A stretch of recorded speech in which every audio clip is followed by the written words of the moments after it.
Hello, bachcho. Let's read this question. So this question says, two train is x meter long are traveling in opposite direction with equal velocity 20 meter per second. At time of crossing is आपको क्या बताना बच्चों यहाँ पे time of crossing का use करके बताना, ठीक है। तो देखिए बच्चे इस क्वेश्चन का की कॉन्सेप्ट आप क्या लिख सकते हैं, the key concept of this question time of crossing बताना, ठीक है। रिलेटिव वेलोसिटी से इसको सॉल्व करिए। रिलेटिव वेलोसिटी से देखिए प्रॉब्लम सॉल्व करना थोड़ा सा इजी हो जाता है आपके लिए, ठीक है।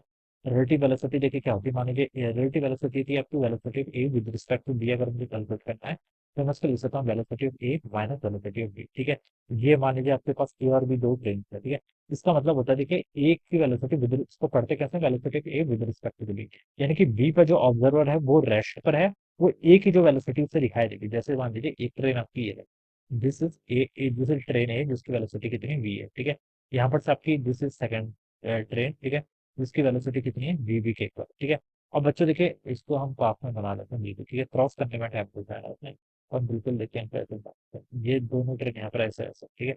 अब हमसे बोल रखा है कि इसको क्रॉस करने में कितना टाइम लगेगा, ठीक है। Are travelling in opposite direction with equal velocity, दोनों की वेलोसिटी का मैग्नीट्यूड भी इक्वल है। वेलोसिटी ऑफ ए का जो मैग्नीट्यूड है और वेलोसिटी ऑफ बी का जो मैग्नीट्यूड है वो क्या होगा आपका, इक्वल है कितना, 20 मीटर पर सेकंड के इक्वल, ठीक है। अपोजिट डायरेक्शन में है लेकिन मैग्नीट्यूड इक्वल होगा, ठीक है। हमसे बोल रखा है time of crossing, time of crossing बताना, ठीक है। तो बच्चों देखिए अगर मैं यहाँ पर से कैलकुलेट करूँ velocity of A with respect to the B, यानी कि जो बी पर एक पर्सन मान लीजिए यहाँ पर ऐसे बैठा हुआ है, ठीक है, this is the observer in B, ठीक है। इसे इसे देखिए ये ऑब्जर्वर जो है ये तो क्या रेस्ट पर है बी के रिस्पेक्ट में, ये तो अपने आप को क्या देखेगा, रेस्ट पर देखेगा।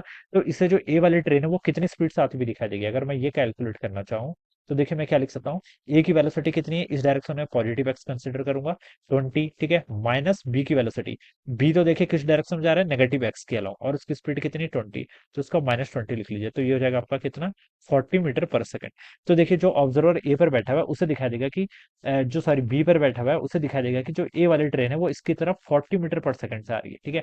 ये क्या मैंने क्या बोला, मैं बोल रहा हूँ कि velocity of A with respect to B, यानी कि बी अपने आप को जब रेस्ट में मानेगा तब ए जो दूसरी ट्रेन है वो उसकी तरफ आ रही है, उसकी उसकी स्पीड कितनी हुई आती हुई दिखाई देगी 40 मीटर पर सेकंड के इक्वल, कितनी 40 मीटर पर सेकंड। अगर कोई ऑब्जर्वर मान लीजिए ऐसे ग्राउंड पर है तो इस ये क्या देखेगा, ये देखेगा कि ए वाला भी 20 मीटर पर सेकंड से राइट को जा रहा है और बी वाला 20 मीटर पर सेकंड से लेफ्ट की तरफ जा रहा है। अगर कोई ऑब्जर्वर आपका बी पर है तो इसे दिखाई देगा कि ए वाला इसकी तरफ 40 मीटर पर सेकंड से आ रहा है, because this is also in the, ये भी क्या कर रहा है, मूव वाले फ्रेम पे है, ठीक है। तो ये आपकी रिलेटिव वेलोसिटी होगी। और टोटल डिस्टेंस कितनी कवर करनी है, देखिए दोनों की लेंथ एक्स मीटर के इक्वल है, तो एक्स तो ये कवर करेगा, टोटल क्रॉस करने में टाइम पूछा उसने, ठीक है। तो कितनी होगी देखिए, टोटल डिस्टेंस हम बता सकते हैं एक्स प्लस एक्स कितनी हो जाएगी यहाँ से आपकी 2x के इक्वल हो जाएगी। तो टोटल जो डिस्टेंस होगी वो कितने के इक्वल हो जाएगी, 2x के इक्वल। हमसे टाइम ऑफ क्रॉसिंग पूछा है तो टाइम ऑफ क्रॉसिंग कितना होता है, distance divided by velocity, distance 2x divided by velocity 40, तो यहाँ से इसको कैंसिल करेंगे तो x/20 मीटर पर सेकंड के इक्वल आएगा। This would be the correct answer, ये क्या होगा इसका राइट आंसर, जो कि आपको बी ऑप्शन पे गिवन है, तो हम बता सकते हैं कि option B will be the right answer of this question. Alright, so I hope you all understood this concept. All the best and thank you so much.